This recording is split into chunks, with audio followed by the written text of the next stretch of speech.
Hello, and welcome back to the next part of the White Album 2 2013 Blu-ray of the concert. Now, this is the insert booklet which came with it. This is the second part. Check out the first part if you haven't already. This is an interview between a lot of different people who worked on WA2. We have the writer, Fumiaki Maruto. We have two of the singers who had done the songs, Akari and Rena. We have the voice actresses of Kazusa and Setsuna, as well as two of the fan representatives and the producer of WA2. So, lots of people here chatting about how the concert had gone after the fact. We are continuing in the middle right-hand side, Liebesraum number 3. I haven't really listened to classical music since I was a kid, but as I was listening to Matsumoto-san's performance here, I was thinking, even as a layperson, I can tell that this is amazing. Something in the feel of it. It really is amazing. Among the staff, we called this group of 3 tracks the classical corner, and everyone had very high opinions. I was so glad to hear it. And this is exactly what Haruki, Setsuna, Takaya, and Io were saying while listening to Kazusa play. They're like, I don't really know what's going on here, but I think it's good. It's exactly what the audience is thinking. A friend of mine was there and said that part in the middle was really astounding. I would have loved more, even if it made things longer. I've heard much the same thing from other audience members. However, having these 3 tracks was something I arranged as the producer. I enjoy going to hear classical music myself. I like it. But by the time you get to the 4th track, an orchestra starts to wear you out. Not that it isn't interesting, but it requires too much concentration.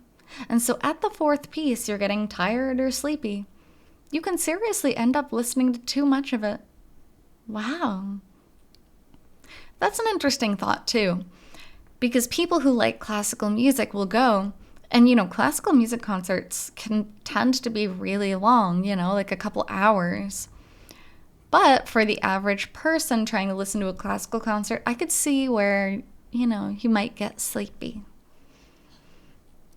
I decided at the start that in order to leave the strongest impression, 3 pieces would be the maximum. It sort of left me wanting more. Exactly. So we had everyone wishing they could have seen more. Like eating without stuffing yourself. Oh, that's an interesting comparison. The Magic of Time. Oh, God, I love this song. The Magic of Time. We've reached Setsuna's ending. Yes. We've got Haruki, Setsuna, and Kazusa together. For this acoustic part, we had White Album during the day show and The Magic of Time at night. But for the people who were only at one show or the other, they could only see one of the 2 songs. It must have been a difficult choice, wanting to hear them both, but not being able to, since these are the songs that begin and end White Album 2 respectively.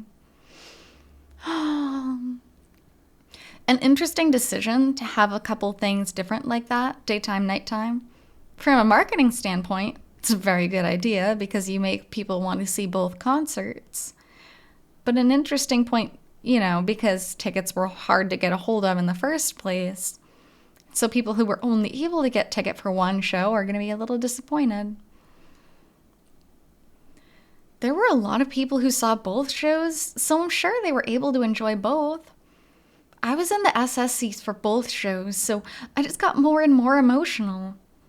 Apparently, the string players could see the audience faces pretty well. They were backstage going, there were a ton of people out there crying.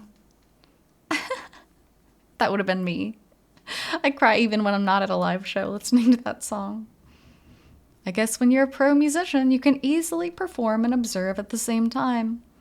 Seems like it. Of course, Haruki-kun probably wouldn't have been able to do that at all.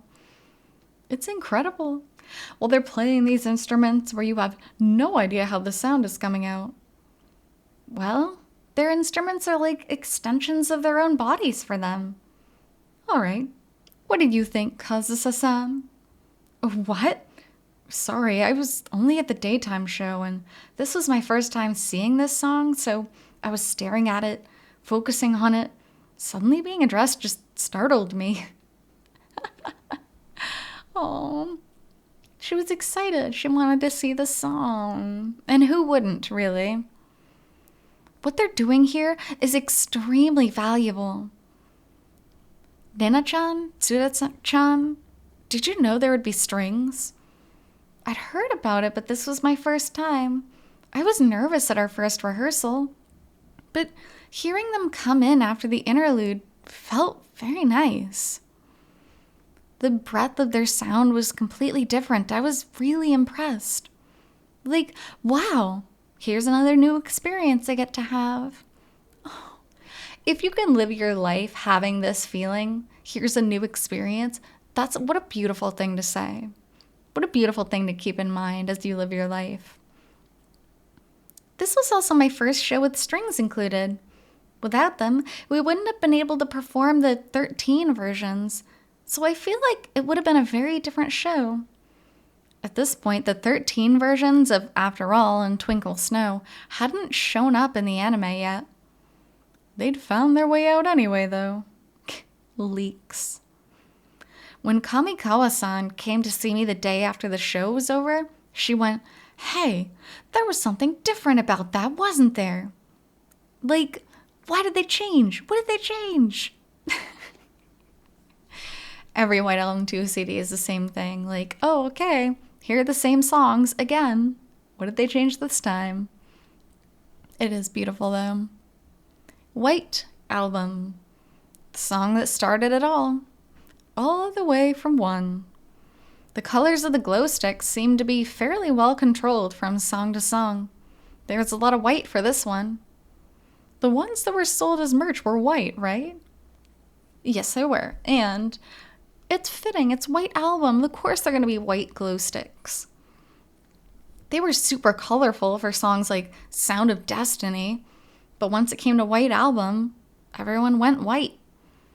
I didn't know there were glow sticks with colors you can change.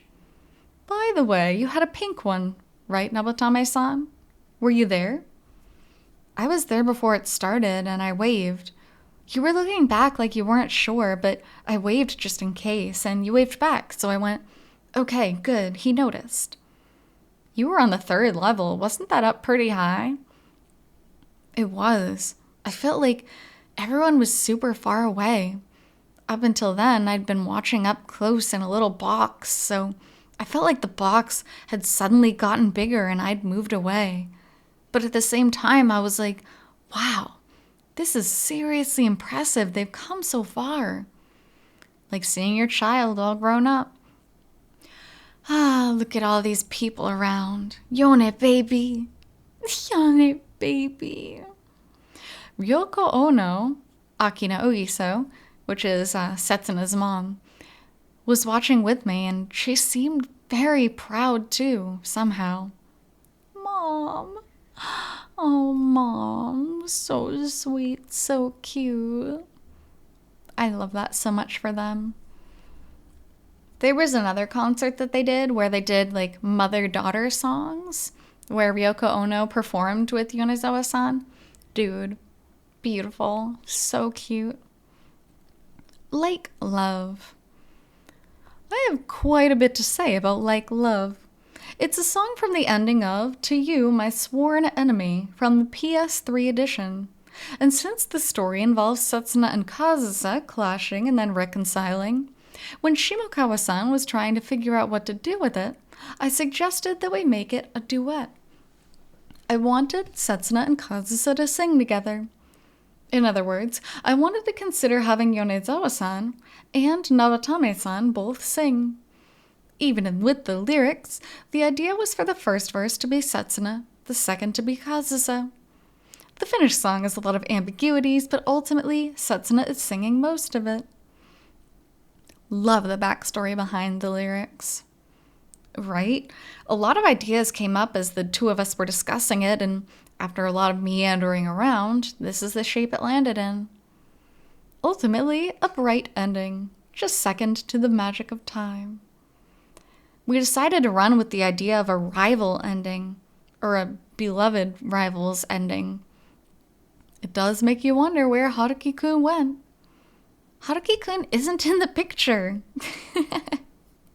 The presence of this song gives a bit of a sense of salvation. For Setsuna and Kazusa's relationship, I mean. Meaning there wasn't any before, to you, my sworn enemy? There isn't. So blunt. Just straight up, there isn't. I mean, I know it's in rough shape, the relationship, but I would argue that there is some semblance of a relationship, whether that's healthy or not. There isn't. Wow.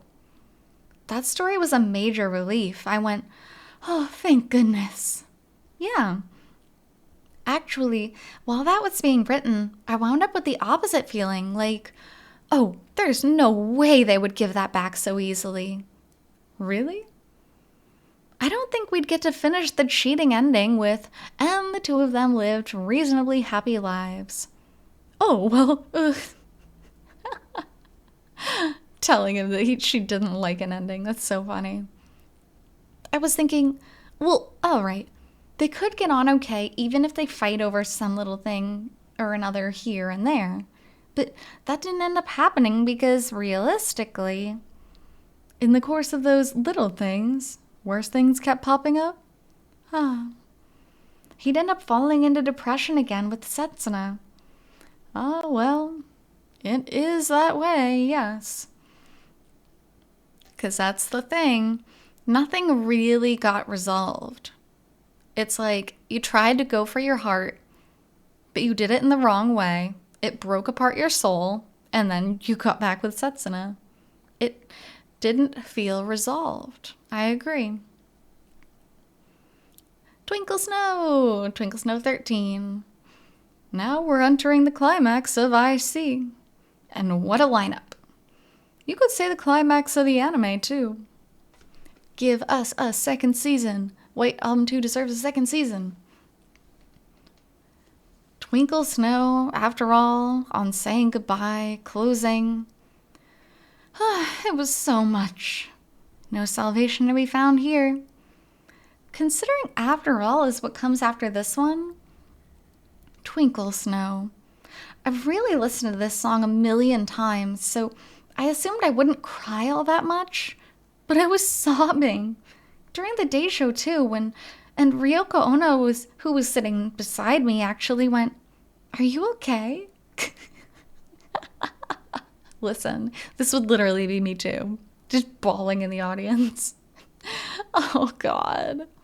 At least she wasn't the only one, though. At least a lot of people were crying. The arrangement is different, too. Also, I asked what was different and learned that the arrangement had been changed. At first, I had no idea what had happened. To have someone crying that hard over your singing must feel really great as a singer, right, Suda-chan? Yes, thank you. I do appreciate it. I was on the verge of tears while I was singing, too. Oh, how embarrassing would that... Well, okay, it would be embarrassing, but I feel like it would also be really heartfelt as well. Like, if I was in the audience, I would already be crying, right? If the singer started getting choked up while singing, oh my God, it would be over. I'd just be bawling. As with most of the audience, I assume. But you gotta hold it together, right? You can get a little choked up, but if you, like, stop the song because you're crying too hard as the performer, that's not good. White Album 2 songs have a way of bringing you to tears. They do. So even the singers are suppressing their own feelings while singing. I'd love to hear more about that. I'm definitely impressed that the people singing songs like this manage not to cry. Seriously, right? You put all this emotion into it, and the more you try to put that across as you sing, the more you feel like crying. I just want to know how you keep it under control. Well, I'm just on the verge of tears. But I stop it. But the fact that Yonezawa-san is saying that is funny because she has put out so many tracks for the White Album 2 CDs that I feel like if I were singing, I would cry as well. So, very humble of her to be asking this. The You Can Stop It is amazing. If I were to try singing this at karaoke, I would definitely cry. If you get too much into it, halfway through, my windpipe would give out. There's that old saying again. My windpipe is dying. Word of the day. What a word of the day that is. We'll have to put a scalpel in your throat to open it up. What a weird, awful thing to say, Maruto-san. You're the one shutting our windpipes in the first place, Maruto-san. Whenever I watch the voice actors dubbing, I'm amazed they can do it without crying. All the staff in the studio control booth who have to check the voicing end up crying themselves. Oh my god. That's so cute and funny. Imagining hearing all the emotions from the voice actors and actresses dubbing. And then you can't not cry. That's so much raw emotion. Once the dubbing for a crying scene ends, there's always a pause. No one can make a sound. A short pause and then, okay, done. I'm surprised the performers can avoid crying. That's being a pro for you. I would never be able to do it. I cry all the time. It's so hard, especially with something like White Album 2. After all, feelings spelled out. I was really startled by how vivid the backdrop was for this one. We took it to a new level specifically for this song. I gave the visual team explanations for each song, and for this one I explained that it was an extremely important one. I told them it was a key track for the players. It was used twice in the anime too, different sections of it. Bringing the strings in gives it a classy feel. My first impression changed after I watched the anime. After the end of the second chorus, when the strings come in, it's so gorgeous. Up until that big hook. Yeah, seriously. The part where the strings go, ba-da-da-da-da, you mean?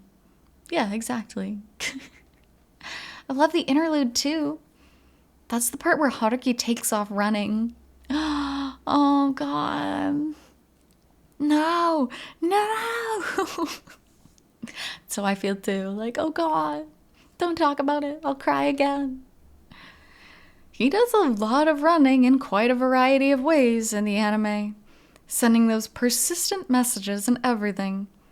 With their contents getting shorter and shorter, I got the Salvation feelings here listening to this version. Right?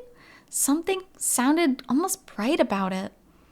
It was such a purely excruciating song before. This is painful, but in a good way. Which is pretty much the entirety of White Album 2. We probably wouldn't have been able to use that last big hook in the anime, so I hope everyone enjoys this arrangement from this concert Blu-ray and the CD. On Saying Goodbye. Here it is, Shimokawa-san. Oh, who cares? It's no big deal. Embarrassed. Oh. I love how they put the little caption of embarrassed in there. Yes, it is. It's a new song, isn't it? One that I was menaced into writing. You told me, hey, write me a good song. You had one song. I had to write 13 episodes. Got him. Wait, so if Maruto-san hadn't told you to write it, I never would have written it. Well then, good job, Maruto-san. But I did write 13 episodes in order to put this song out there. Wow. Wow, way to be humble, you know? Way to keep mentioning your 13 episodes. Nah, but for real, that is a lot of work, so like, good for him. Hang on, I'm looking like the bad guy here. There were already so many songs, and I didn't think there was any more room to squeeze a new song in. In the middle of all these songs that have drawn all this emotional attachment and been absorbed throughout the drama, I wasn't sure about bringing in some upstart. An upstart? Yes, an upstart suddenly showing up in the anime. Which is true, especially for big fans of the game that wanted to see, all of the songs from the game in the anime. And then suddenly there's a new one, and if it flopped, they probably would have been more upset about some of their favorite songs having not made it in. So it is a risk. But, well, in the game it would have been an ending. It would be an ending after one large story sweep had come to a conclusion. So a very mellow song would fit. But for the anime, it's a stopping point to a 30-minute episode, so a more sweeping song wouldn't work. That's where this brighter, key-changing device comes in. Yes, I put a lot of hard work into it. At first, I had in mind that it would play in all 13 episodes. Right? Though it only wound up in 7 or 8. Which makes sense, too. A lot of the time in animes, especially animes that are more emotional, they have separate ending songs. So the normal ending song is like, oh, cute, la la la, adorable. But then after a really sad episode, they'll have a different song. Or worst is silence. Oh God, I've seen some animes do that, where something horrid happens and then they just cut and then they start showing credits, but there's no sound to it. That's emotional. That's so hard. God, I hate it, but I love it. So I can understand why they did this. I started with the brightness, the feeling of a school comedy or love drama, and since it falls so far by the end, I had to write a song where darkness and brightness coexisted. Hence, the hook is bright, the A and B verses are minor, and the intro was inspired by trendy dramas in the early 90s. You were talking about how the intro would absolutely overlap with the drama going on. You're right, the hooks are brighter. I had no idea there was a gimmick like that at work. They really are bright, but they couldn't be too bright. Yeah, because this is White Album too, and if it were too bright, it wouldn't fit the theme. It was hard singing with that kind of condition. I had to change my expression not just within one song, but within one chorus. Also, the tempo was unexpectedly quick, so it was difficult to switch. Closing. And closing only showed up in episode 2. That caught me off guard. Wait, here? Already? People who played the game would definitely fall for it. They would never even imagine that it would show up there, so we put it in there. It was an easy trick to play. Maruto-san is such a jokester. Like, he's constantly making fun of people or joking around with people. Yes, I doubt anyone imagined it would happen. At first, when Maruto-san told me he was putting it in, I went, seriously? When we were at the script reading, after the anime script was finished, I said, I don't personally mind, but are you sure about this? And he seemed sure about it. Even the staff weren't sure. The scene where Kazusa makes her appearance at the end of episode 2 wouldn't really fit with on saying goodbye, so I couldn't put it there. This wasn't a calm, smooth ending. It was an ending with a quick impact. So I did a lot of thinking about it and ultimately went with closing. An interesting choice. Sometimes when you watch the anime, you don't even think about these decisions. It just kind of is.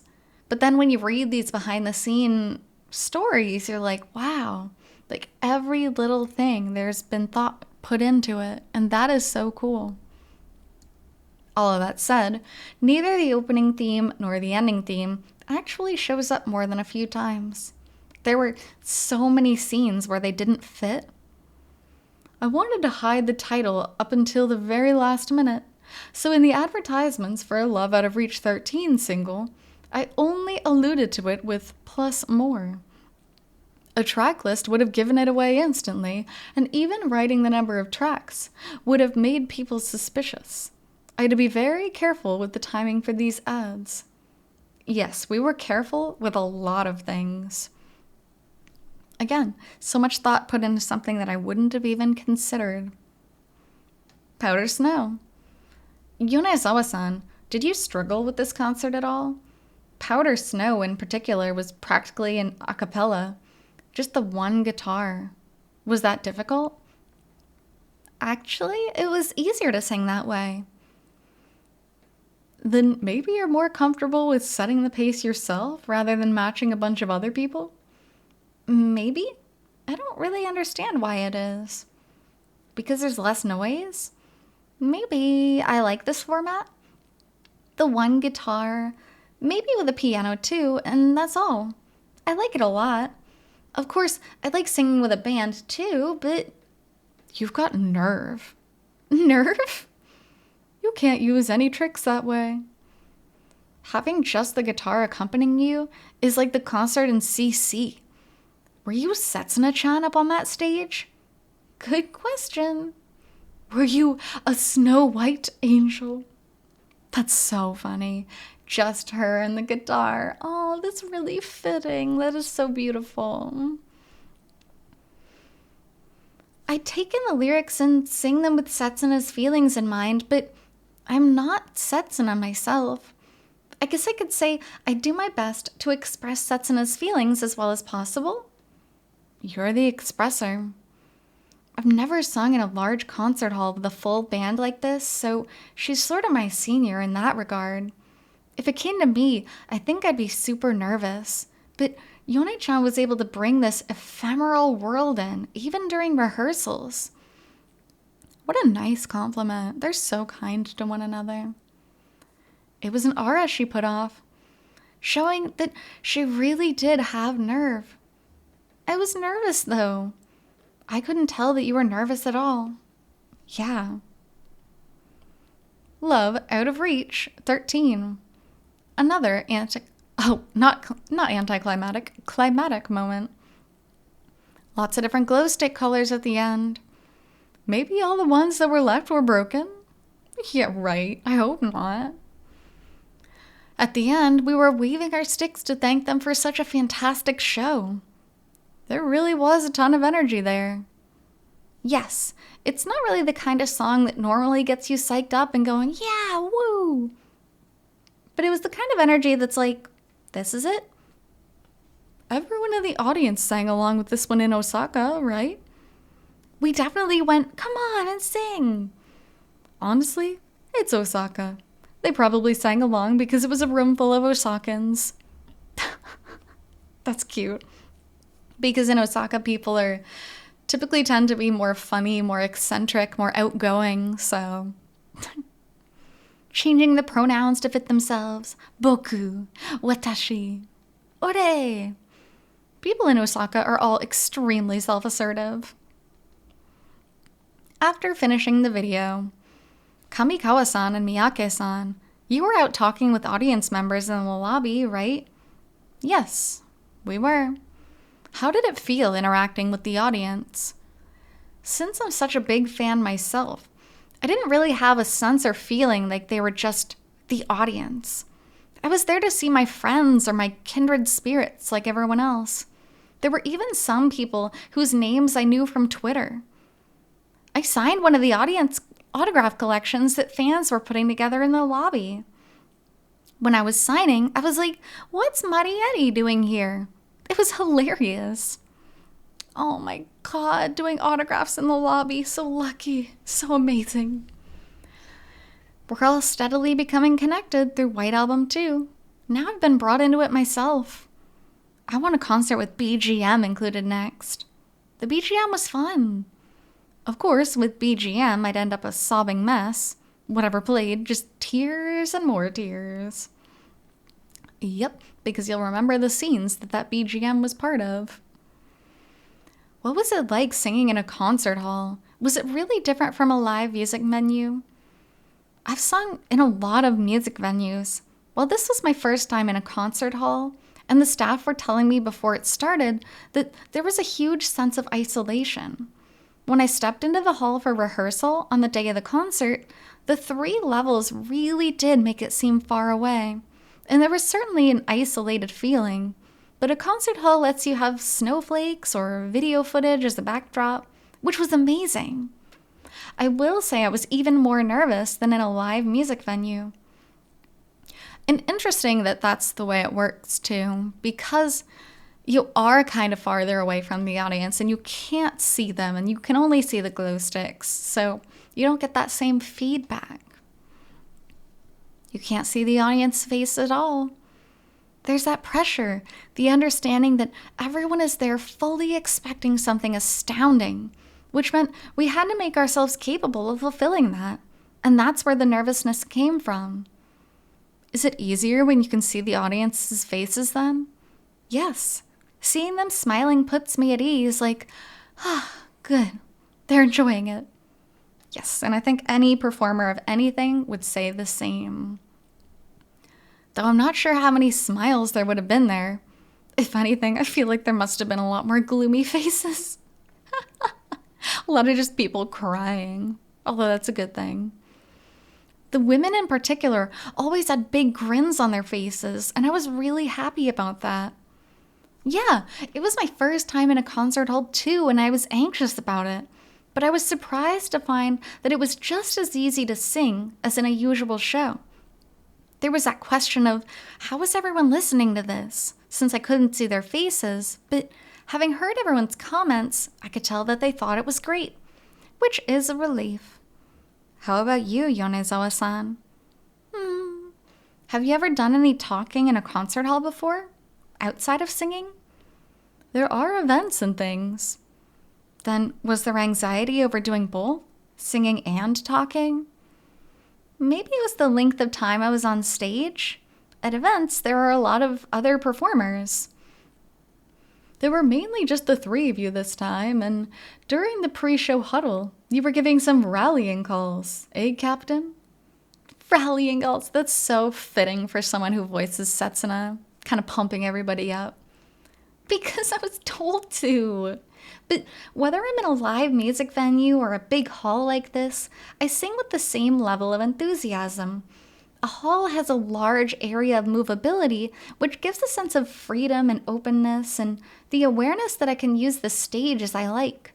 I was glad to be able to get the glow sticks to go up like da-da-da-da, that way. In a live venue, even running around is tricky. Yeah, don't trip over any chords, please. When you're looking up at level 3 from the stage, do you go, whoa, that's really far away, or not? From a 3rd level seat, the stage looked really tiny and distant. Is it that far? I was definitely noticing how high it was. Definitely high, but not far as much. Not as much. But you felt the love from up there in the 3rd level, right? Yes, we did. Oh, yay! Every audience member is important, even the ones on the 3rd level.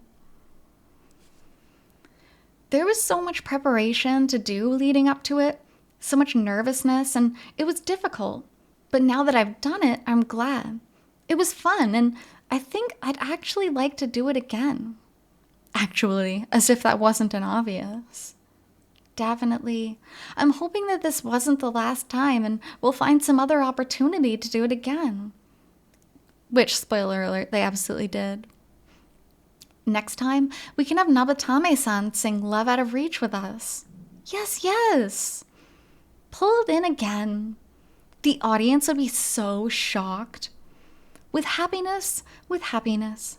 Let's bring Takahiro, Mizushima-san, in too. Oh, I would love that. It'd be hilarious if you gave some kind of sign to everyone in the concert hall.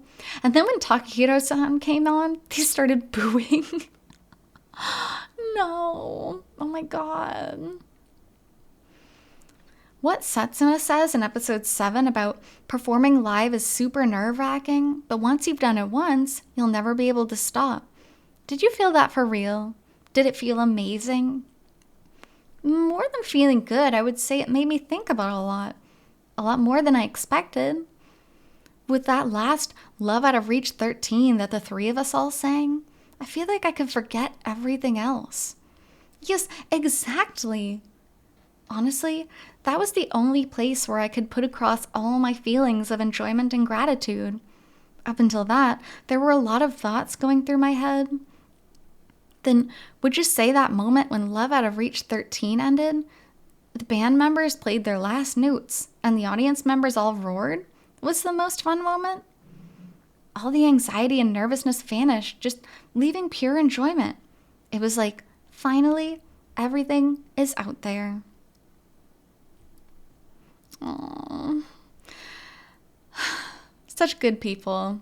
Such incredible people. And you can see some of the images from the concert itself here. All of the performers, some of the orchestra. You can feel the good vibes. And you can definitely feel it's very, very different from performing like on an outside stage here. So pretty, so nice. Look at the Kazusa vibes. Like, just look at that. Incredible. White Album 2 concert, November 24th, 2013 in Tokyo. In fact, they've only done concerts in Tokyo. They have never had an outside of Japan, or outside of, no, that's not true. They did Osaka, but they've never been outside of Japan.